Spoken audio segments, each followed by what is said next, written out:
Welcome to the Maury County Spotlight, where local sports, community stories, and hometown pride take center stage. From big plays to big personalities, this show is a platform for those who gain success through sports here in Maury County.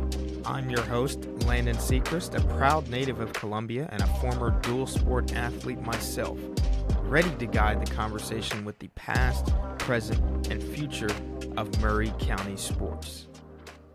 What's up, everyone? It's the Maury County Spotlight with Landen Secrest.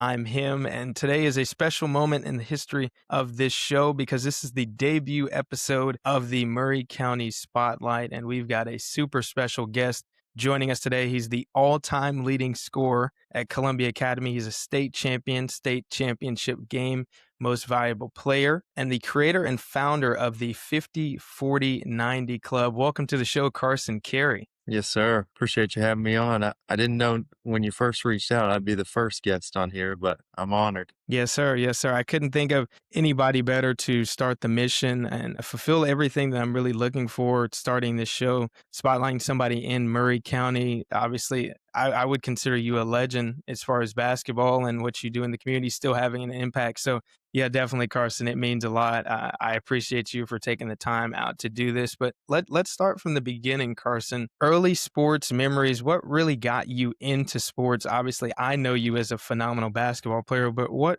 is your first sports memory? First sports memory, I would say, is some flag football for Columbia Academy. We were blessed to grow up with the Duck River Valley League. I'm not even sure if it's still a thing anymore, but it was just kind of some local schools around, and that kind of got me and my two older brothers playing football. So that's probably my earliest sports memories, flag football and that. Yeah. So, I mean, do you remember if you were good or were you one of those kids that was out there just running, wasting energy, or were you actually putting in work out there? I was pretty good. I've always been faster than pretty much everybody that I've played against. So I remember being pretty fast at that point, just running away from kids. But yeah, I mean, flag football, not really too much to it, just running as fast as you can away from people. Right. Yeah, that's definitely half the battle. Now, you mentioned growing up with two brothers, your older twin brothers, Hunter and Jackson. Talk about growing up with them in a sporting family. Obviously, I'm sure they had a huge influence on you and your interest in sports growing up. Yeah, looking back at it, definitely have a different perspective now than I did as a kid. As a kid, it was a lot of crying to mom and dad, saying, "Oh, they're too hard on me, they're too mean." So, but I mean, obviously, looking back at it now, it was just definitely a lot that made me better. They not only pushed me as a kid, but I always credit them because I got to sit back and watch, see kind of what they did right, what they did wrong. Definitely was a huge learning experience all around, but probably wouldn't be in the same spot athletically if it weren't for those two guys. So definitely huge thanks and credit to them. Yeah, that's definitely really cool. When you think of brotherly trios in sports, probably modern people think of the Ball brothers. Now, I'm not comparing your trio of brothers to them, but I would say, we'll talk about it a little bit later in the show, but the success of you guys basketball wise, I mean, stacks up with anybody out there. So talk about, I mean, did you guys have any early battles in the driveway where someone goes in the house and ends up crying, anything like that, Carson? Yeah. Yeah, absolutely. Driveway battles. And then I remember when I was younger, we had a game in our bonus room where they would have to be on their knees and I would be having the football and we would just play. And I think it was supposed to be like two-hand touch or something, but they didn't abide by those rules. And I remember many a nights running downstairs crying to mom and dad. So yeah, definitely were some tough nights with them. Yeah, that's a part of the experience. I don't have older brothers, but I do have an older sister. And I remember my dad had to build us separate basketball goals because we would argue so much playing outside. So I definitely 100% understand that. Now, growing up, I mean, it's interesting that you bring up football as your first memory because most people in the community in Maury County know you as a basketball player. Let's stick with that football and talk about you playing football at Columbia Academy. I mean, you played for a decent minute, then you ended up focusing on basketball, but talk about your football career that many people may not even know about. Yeah, no, not many people probably do, especially nowadays at CA since it's been so long ago. Football was really my best sport growing up. Like I mentioned earlier, I was always pretty fast and been pretty athletic. So football kind of played a big part into that. And I would say I always liked basketball more. But I would say definitely elementary days and even middle school, I was probably better at football all around. Played running back for a lot of my years in elementary. And then once it got to the end of elementary and then middle school, I actually ended up playing quarterback quite a bit as well. And that's actually what one of my brothers, Jackson, he was quarterback. So got to kind of follow in his footsteps a little with that. Yeah, that's really cool, and I didn't know I played running back in my early years, and I played a little wide receiver. That's a cool similarity between us, but I cannot throw a football to save my life, so you got the quarterback thing. Definitely more of a running But quarterback. I always tried to model after Michael Vick. I loved running at quarterback. yeah, definitely. Talk about some of those football memories. Obviously, Columbia Academy during your time had a successful football team at the middle school level and high school level too. Talk about some of those memories that you maybe can recollect. Those teams that made it far into the state and into the playoffs and had good, successful seasons. Yeah, my 8th grade year, we went undefeated, won the kind of region championship that year across the board.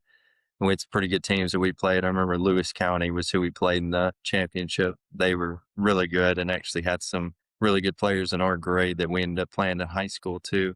I'd always told people I probably wasn't going to play football in high school, which they weren't too thrilled about, especially with me being the quarterback. I always kind of felt bad about leaving them hanging there. I did actually join the team my junior year, ended up playing football that year in high school, mainly just as like a wide receiver and DB type.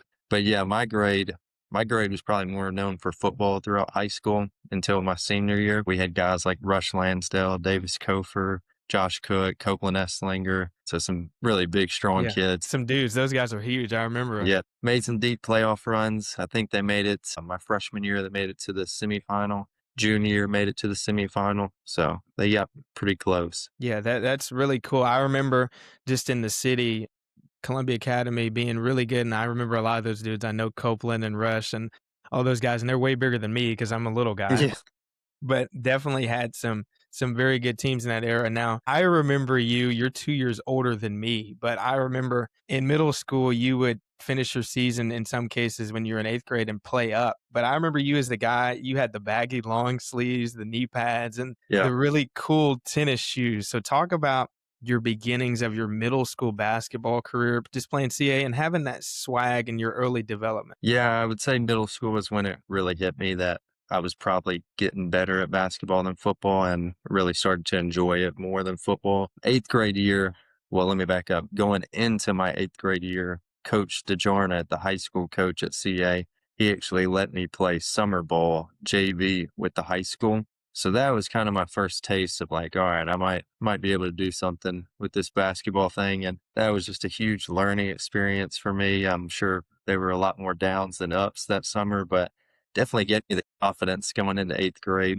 Ended up having a really good 8th grade middle school season, and then was lucky enough to join the high school team as an 8th grader after our season was over. And, that was not only cool enough by itself, but it was even better because I got to play a few games with my older brothers. So they were seniors that year. So that was pretty sweet. Yeah.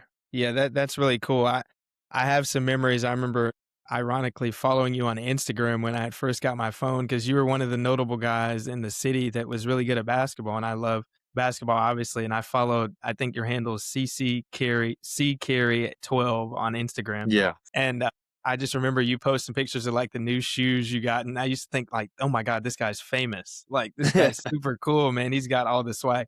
Talk about your interest in shoes. I remember the Kyries, the Kobe's, just some cool shoes that you used to have. Man, that all comes from one of my older brothers, Hunter.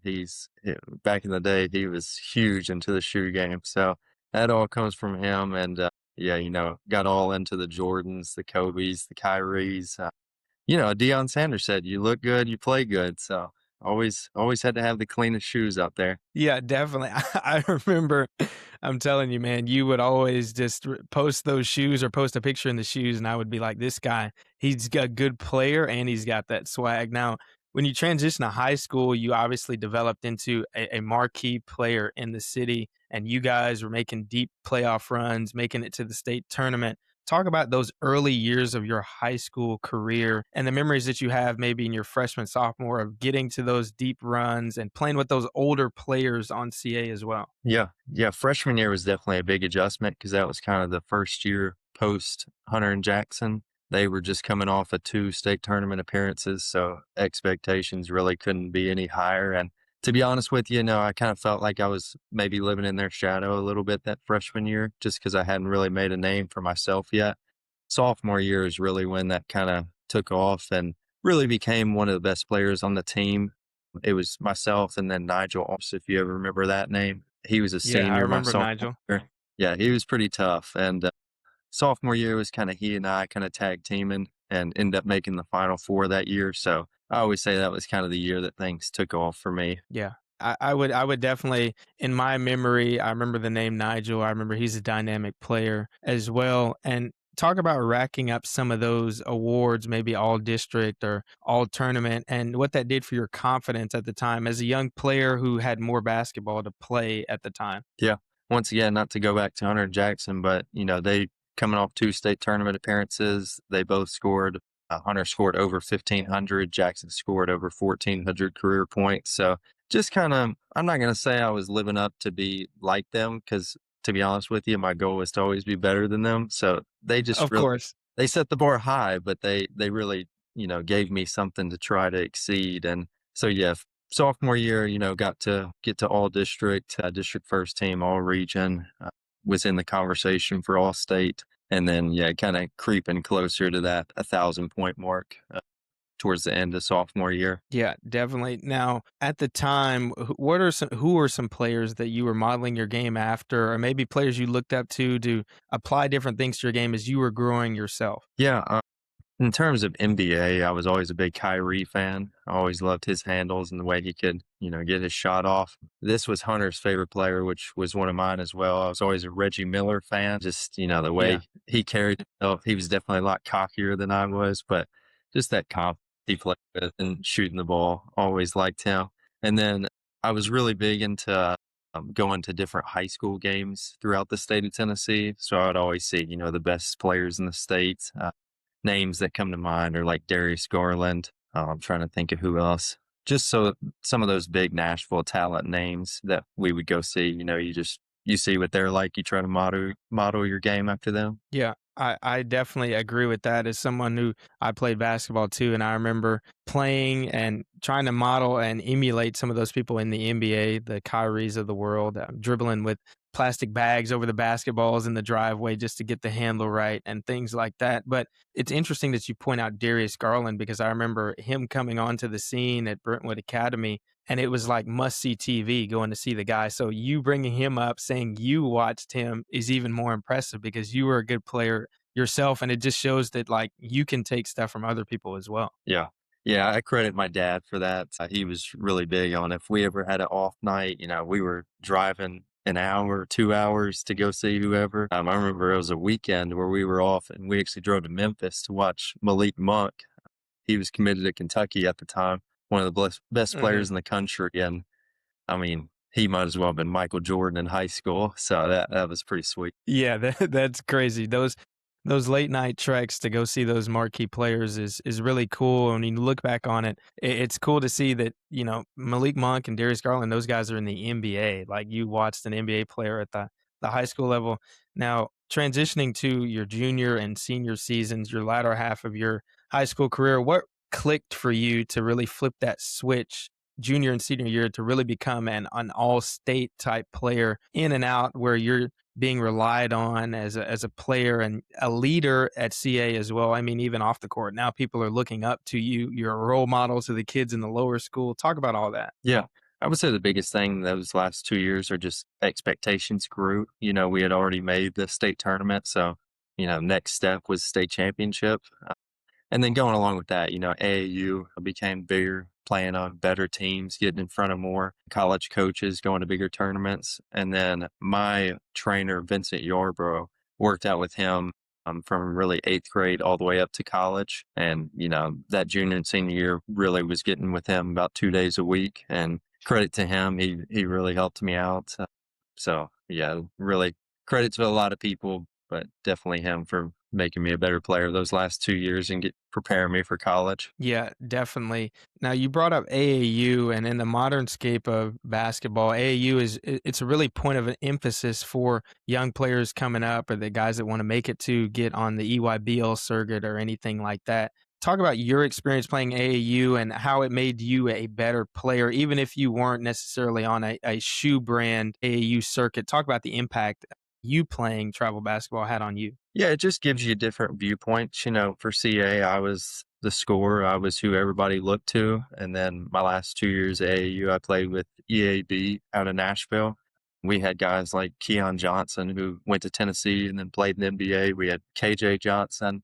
I was no longer the guy at that point for those teams. I was, defaulting to them. So just kind of gets you in different scenarios and in some ways makes you uncomfortable, which is the best way to grow, obviously. Yeah, and that's really important. Growth is a huge part of it, obviously skill development wise when you're a high school player and you're trying to make it to that next level, but you've got to put yourself in some dynamic and unique situations to where you got to take a back seat. And I'm sure that helped you even leading into your senior year at Columbia Academy where you're the guy, but now everybody knows you're the guy and then you go on to win the state championship. Talk about your mentality headed into that senior season at CA. It's the money year. Everybody's counting on you. You got your brother's shadows that you're no longer really in at this point. Talk Mhm. about headed into the season. What was your mindset before your senior year? Yeah, it's kind of a funny story. Like I mentioned earlier, my grade was more so known for football. Hmm. And, they all played basketball, but up until that year, they were just kind of role players that would play some minutes here and there. So going into my senior year, be honest with you, really didn't have too many expectations besides just maybe getting back to the state tournament. It wasn't until kind of, I would say, a few games into that senior season that we were like, all right, we can really do something special. We even made it our rally cry before, every breakdown or every game that we would say one goal. And that one goal was to win the state championship, which for a lot of people would say, that's a pretty lofty goal. And I mean, I get it. You don't want to be state championship or bust, but like I mentioned, we had kind of done everything else. So that really was our one goal that year. And man, we just had a bunch of guys that really fell into their role. I'm not going to give myself too much credit, but even I had a role, and I knew that was to score kind of as most points as I could. We had Copeland and Rush and Tyler Smelser, who their goal was just kind of get rebounds and dirty things up.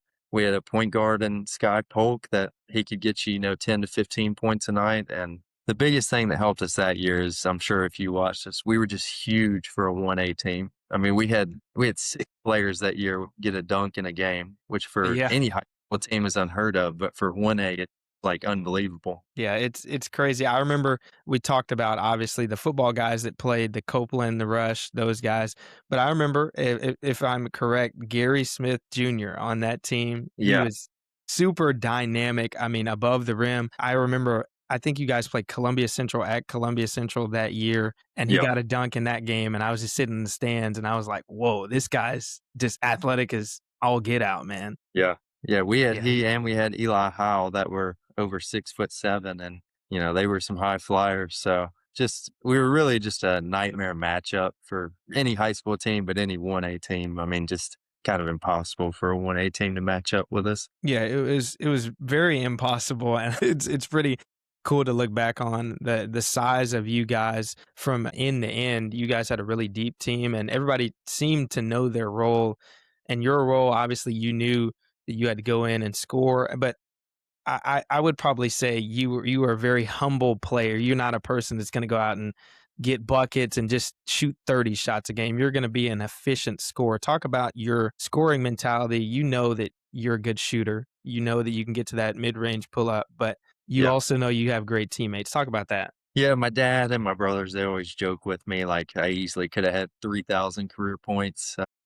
But, my response to that is, who knows if I had the state championship after I reached 3,000 points. So that was just kind of the player that I always was. Like you said, it really tried to be unselfish and not really take too many bad shots. If I was feeling it, I was going to launch one, but just try not to take too many bad shots. Definitely didn't want to be like a cancer to the locker room where they feel like, I'm out there for myself. So sometimes that was a downfall. I definitely could have been more aggressive, but at the end of the day, I'll take the state championship over any points number. So 100%. I agree. If I was in that position, I'd probably do the same. But Carson, you have 2,162 career points. Take me back to the night where you scored that 1,000 point and then that 2,000 point. If you can remember those moments. And I mean, do you think about that a lot? The fact that you scored so many daggum points in high school, man? I'm not gonna lie, it does feel pretty nice. I can remember being a kid in the driveway and, I'm not sure how familiar you are with CA history, but when I was growing up, before my brothers got into high school, CA was pretty rough, athletically and specifically basketball wise. They just didn't really have that many good years besides a few here and there. And I can remember being in the driveway thinking like, man, if I could just get to 1,000 points and then win like a district championship, that'd be a pretty good career. Yeah. And, now that I'm sitting here with what I accomplished, it's pretty crazy.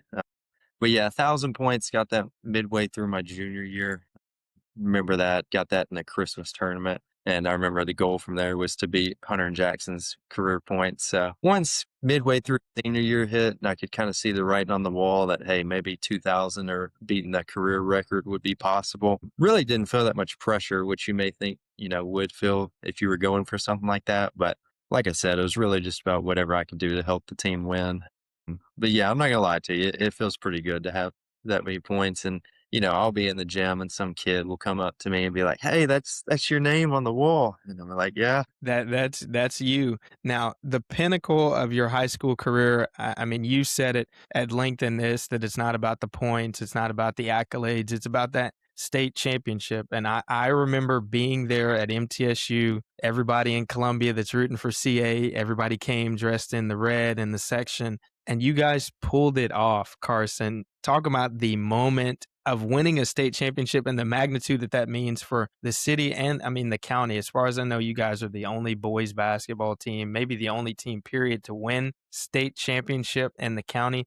So, I mean, it's just amazing. Talk about that experience and that state championship ring. Yeah, I mean, it's a 3 days that I'll never forget. It's not like March Madness where you get a day in between. You're playing, 3 days in a row. So got to rest and recover pretty quick. And we actually ended up getting a pretty tough draw for the first game, which was Manassas out of Memphis. They were one of the best teams in the state. Ended up beating them. And then we got a rematch with Eagleville, who we had split with in the regular season. And ended up playing really well that game, shot it really well, ended up beating them. Then we ended up playing Humboldt in the state championship, who we had actually played at Humboldt the year before, beat them at Humboldt the year before. So we really had some confidence going into that state championship game. And let's just say that first half, we shot it pretty well as a team. We were 6 for 6 from 3 at You did. halftime.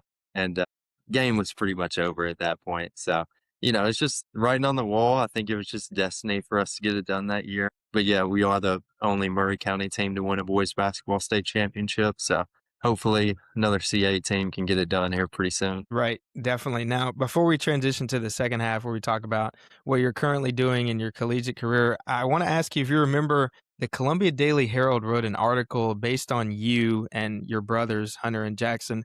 But the headline in that article, Carson, is Carson Cary, CA's basketball prince. Do you Mhm. remember that article, and how did it make you feel to be featured in the local newspaper like that? Because I mean, that really put a target on you. I remember the date is 2015 and you are a 2019 graduate. So that's way before you become Carson Cary that we know. Talk about that. Yeah, like you said, it did kind of put a target on my back, especially that was my freshman year. I remember going to some away games and, people in the student section would maybe say some smirky comment about that.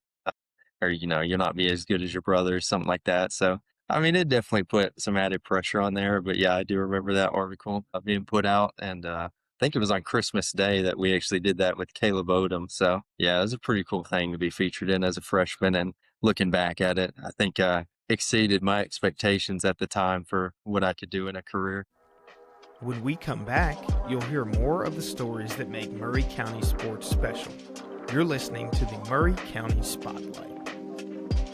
I believe everybody has a story that's worth telling. If you're making an impact through sports in Maury County, whether it's on the field, on the court, in the classroom, or behind the scenes, I'd love to hear from you. My mission is simple: I want to celebrate the people who make local sports special and give them a platform to share their journeys. If you'd like to be featured on an upcoming episode, reach out today. Your story could be the next one in the spotlight. Yeah, it's just fantastic looking back on your high school career, and then you were privileged enough to even advance to the next level. You committed to play at Lipscomb University, and you played there, and you had a lot of success there. You even featured in the Daily Herald again for coming off the bench and scoring, I believe it was 12 points, contributing to a victory, and you had a lot of highlight moments there. Talk about your Lipscomb experience and how cool it is to be a part of the small percentage that plays college basketball. Yeah. It's really growing up, I didn't have that big of a goal to play in college. Just kind of junior and senior year, started to get some offers and some interests. Ended up going to Lipscomb as a preferred walk-on. I actually committed to Casey Alexander, who I know that you're very Of familiar with. course. He ended up leaving, going to Belmont the year before I got to Lipscomb. So my coach at Lipscomb was Lenny Acuff. He was a pretty legendary coach from Alabama Huntsville. And, similar to I say similar, really the opposite of going in high school. There was no expectations at all. I had no clue if I would ever play a minute at Lipscomb. I was just planning to go in there, work my butt off, and show, hey, coach, I can help out the team if you need me to. And that freshman year really surprised, I don't even think myself, I really surprised my parents just because I think we went in like thinking I may not play at all, and pretty quickly became in the rotation as like a sixth, seventh man.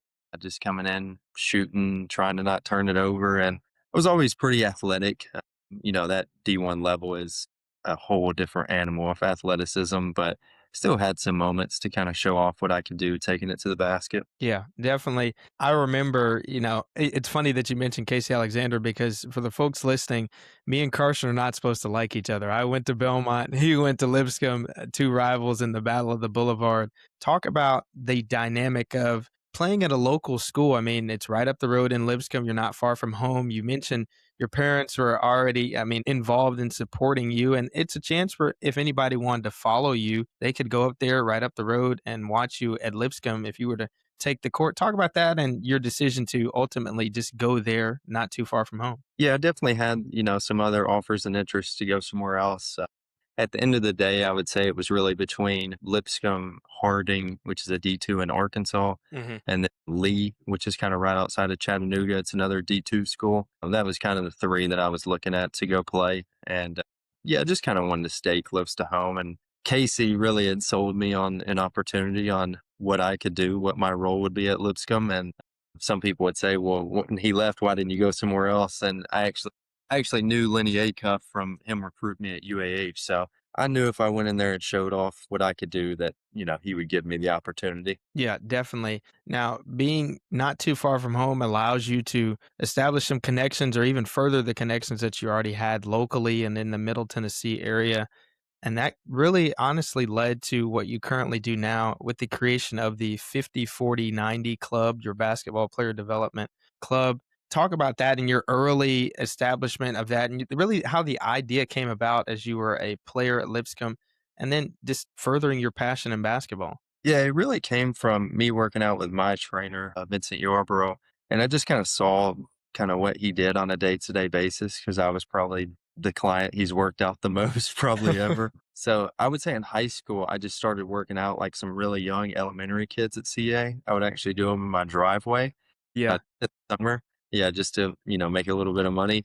And then didn't really do hardly any of them when I was playing at college. But college junior year was when I stopped playing basketball and just went to school. That was kind of when I jump started the business and really started getting some clients on a week to week basis. And yeah, it's really only grown from there, but definitely doesn't hurt to put Lipscomb basketball player on your resume. That definitely gets some people in the door. It definitely does. Now, the namesake of your player development, I'm sure that's not by accident. Talk about the inspiration for naming your club that and what that really means for the people that may not be familiar with what the prominence and the excellence that is as far as shooting in basketball. Yeah, so the 50-40-90 club, it's one of the best clubs that you could be in as a basketball player. I believe there's only 9 players in NBA history that have achieved that, and it's 50% from the field, 40% from three, 90% from the free throw line.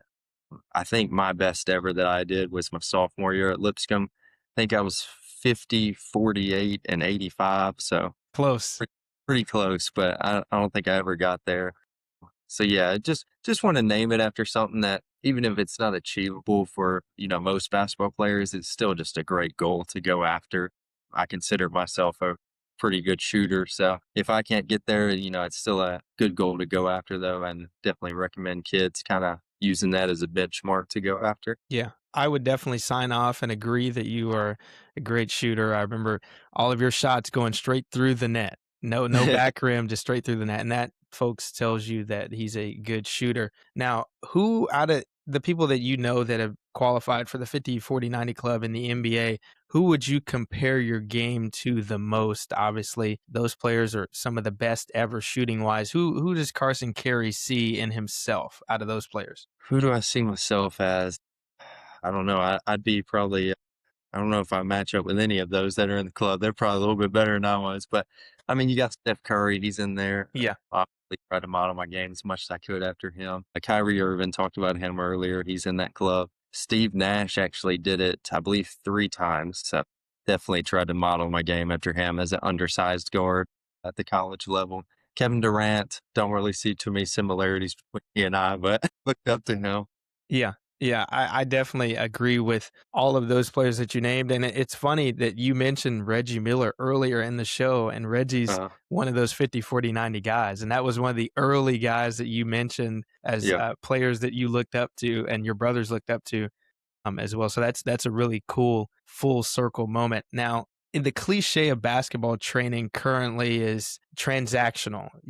Players pay you, you get some kids and they're paying you for anything and everything to train them on the basketball court. But what sets you apart as a basketball player development coach to where you can really build relationships with the kids and the players that you train that really sets you apart to make a difference in their basketball life and also outside of basketball? Yeah, I try to individualize it to any particular kid with their needing in their game. So if I have a kid that's, needing ball handling, I'll work with he or she more specifically on that. I would say what I do differently than most trainers is I specialize in shooting.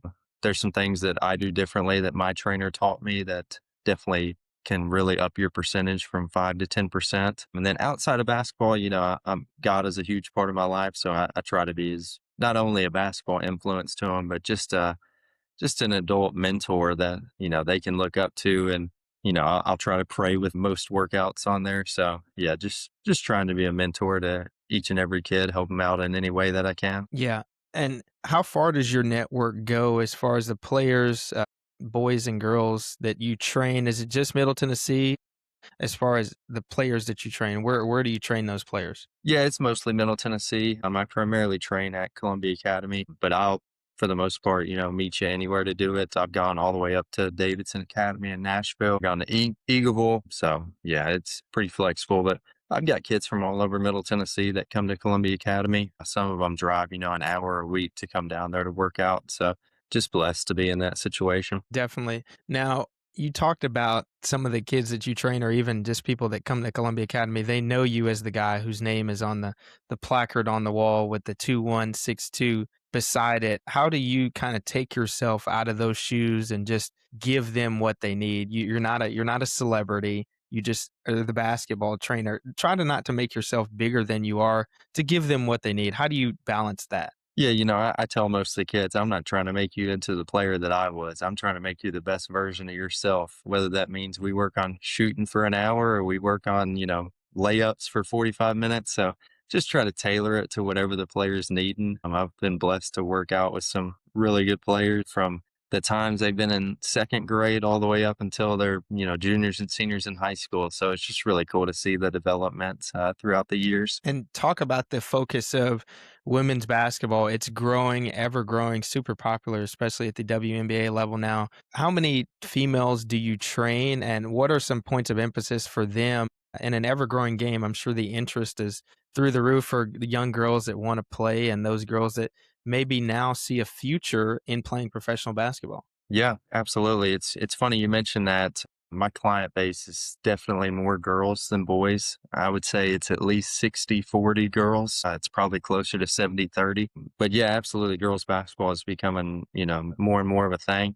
I remember when we were in high school, of course, AAU was a thing for girls, but I really didn't know too many girls that played AAU, and Not at now all. pretty much all of them do. So it's definitely growing. I would say what's kind of causing that is similar to what's happening boys with 3-point shooting is just becoming way more of an emphasis. And with girls, of course, everybody's going to point to Caitlin Clark. So if I can help a girl, if she goes from a 30% shooter to a 37% shooter, that's probably going to get her more minutes on the floor. Yeah, definitely. It would help, and it's great to see that you are great with everybody, no matter what their needs are. That is definitely something that's a point of emphasis for you. Ball handling, shooting, obviously that's your calling card is shooting, but you can help players, and I hope people that are listening understand that he can help you in any way. There's probably not a lot better people in Maury County that can help you as far as what type of player he was. He's definitely knows what he's doing. Now, Carson, let's talk about some of your favorite teams here as far as basketball and some of your favorite players. I mean, we talked about the male players already, but do you have any women's basketball players that you really like? And what are some teams that you like? Yeah, girls players, I would say Caitlin and Paige are probably the two that I watch the most. I just like girls that can really move kind of like a boy athletically. Those are always fun to watch. Just the fluidity and, the second you see a girl that stands out, you can really tell like, all right, something's different with her and the way she moves. So that's always fun for me to watch. Team wise, I don't know if you know this about me, but I'm a huge Kentucky basketball fan. Wow. I mentioned Malik Monk earlier.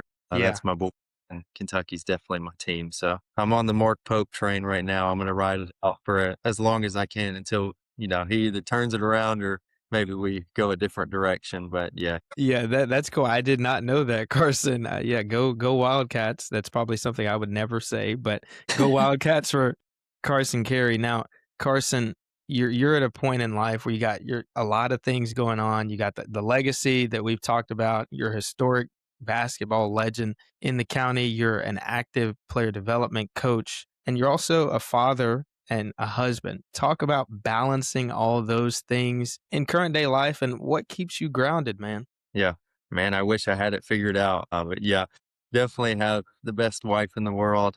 We've got about a 3.5-month-old boy. His name is Brooks. So just a huge blessing to come home to them every single day. But, I'd be lying to you if I said it wasn't a struggle to balance it all. Definitely have the best wife allowing me to do training on top of other work that I do. So it's a struggle, but at the end of the day, it's all a blessing. And I tell her that, it's just, I'm going to ride this out for as long as I can do it, as long as the Lord blesses me to be able to do it, as long as my mind is still sharp in the game. So I want to give back to the younger generation as much as I can. But yeah, coming home to those two definitely makes it all worth it. That's amazing, dude. And it shows that there's more to life than basketball, than the sport. I mean, it comes down to having a good family and you got everything to look forward to when you leave the sport as well. Now, Carson, a question I'm going to ask every guest that comes on the Maury County Spotlight. I'm going to ask it to you first. At what point in your life did you know that sports could help you gain success in what you ultimately wanted to do? At what point did you know that? I'll probably pinpoint it to 8th grade. That was kind of when the mentality changed of, all right, I can really do something with this. But I'll even take it back to elementary. My father, he was an athlete, and he always kind of instilled in us that I don't know if it's necessarily true, but it definitely stuck with us that if you're an athlete, it can help you out in your career. Whatever that is, if you're a doctor, if you're a salesman, whatever it is, people like being around athletes because they know you're going to work hard, especially successful athletes too, because they know you've done it before. So I can remember him saying that when I was a kid, and that always hit hard with me. Just, take athletics as serious as you can for as long as you can, and it'll pay off, in your work life too. Yeah, 100%, man. Well, this has been a great kickoff to the Maury County Spotlight Show with Carson Cary, folks, the all-time leading scorer in Columbia Academy boys basketball history, a member of the only state championship team boys basketball-wise in Maury County, the state championship game MVP, a family man, a husband, a father, and also the creator and founder of the 50-40-90 Club. Carson, I appreciate you so much for joining on this show. This has been an excellent start to the journey, and I'm glad you're a part of it, man. Yeah, man, I appreciate you too. I've always said, Columbia, Maury County definitely needs a sports podcast kind of highlighting not only what's going on in the current sports landscape, but also just kind of getting some old heads on there too, just to talk about kind of what it was back in the day. So definitely appreciate you, man. I know you're well respected across the entire state, so appreciate you. Yep. Thank you, dude, so much. I appreciate you, man. Yes, sir. Thanks for tuning in to this episode of the Maury County Spotlight. I'm your host, Landen Secrest, signing off until next time.